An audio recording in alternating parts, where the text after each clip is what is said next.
সকলকে নমস্কাৰ মই প্ৰিয়াংকুল চৌধুৰী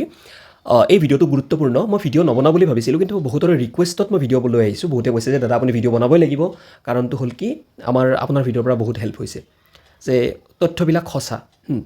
সেইটোৱে কথা এতিয়া পুৰণা ভিডিঅ'বিলাক আপোনালোকে চাই কিছুমান লাভ নাই কাৰণ কি কিছুমান নিয়ম বৰ্তমান সলনি হৈছে আগৰ নিয়মবিলাক বেলেগ আছিল এতিয়া সলনি হৈছে অ'কে এতিয়া আজিৰ মূল টপিকটো হৈছে ৰেডি ফৰ কালেকশ্যন আহোঁতে কিমান সময় লাগে গতিকে ৰেডি ফৰ কালেকশ্যন আহোঁতে টাইম লাগিব পাৰে এতিয়া কথাটো হ'ল কি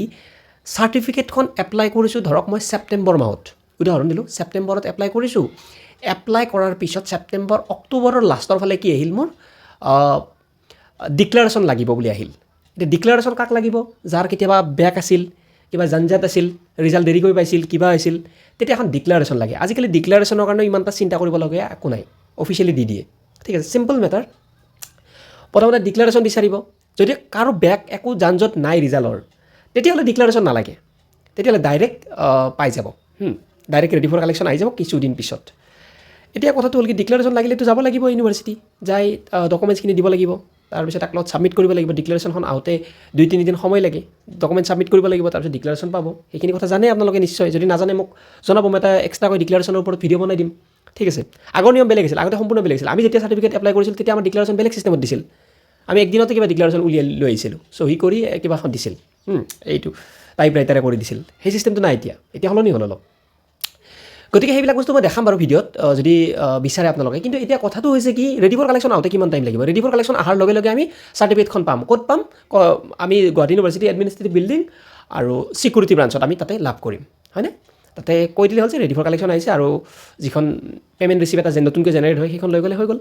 ঠিক আছে ইয়ালৈকে বুজি পাইছে এতিয়া ৰেডি ফৰ কালেকশ্যন আহোঁতে কিছুমানৰ পেণ্ডিং দেখাই আছে কিছুমানে ডিক্লাৰেশ্যন ছাবমিট কৰিছে কৰাৰ পিছত এতিয়া পেণ্ডিং দেখাই আছে প্ৰচিড দেখাই আছে এতিয়া ৰেডি ফৰ কালেকশ্যন অহা নাই এতিয়া সময় কিমান লাগিল ইয়াতে দুখন চাৰ্টিফিকেট এপ্লাই কৰিছিলোঁ এখনৰ ৰেডি ফৰ কালেকশ্যন আহি গৈছে বহুত আগতে আৰু এখনৰ কিমান দিন লাগিল মই সেইটো কথা কৈছোঁ যে আমি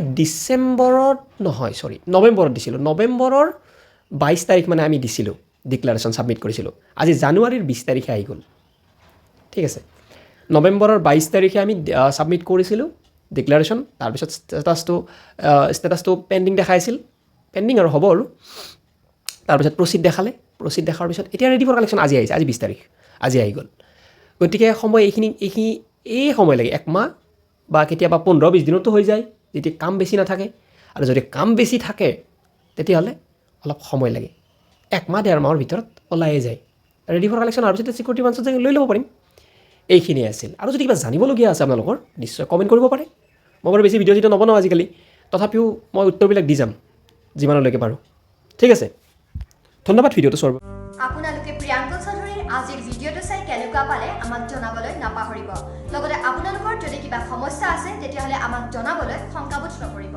আমি পৰৱৰ্তী সময়ত আপোনালোকৰ সমস্যাসমূহ সমাধান কৰিবলৈ নিশ্চয় চেষ্টা কৰিম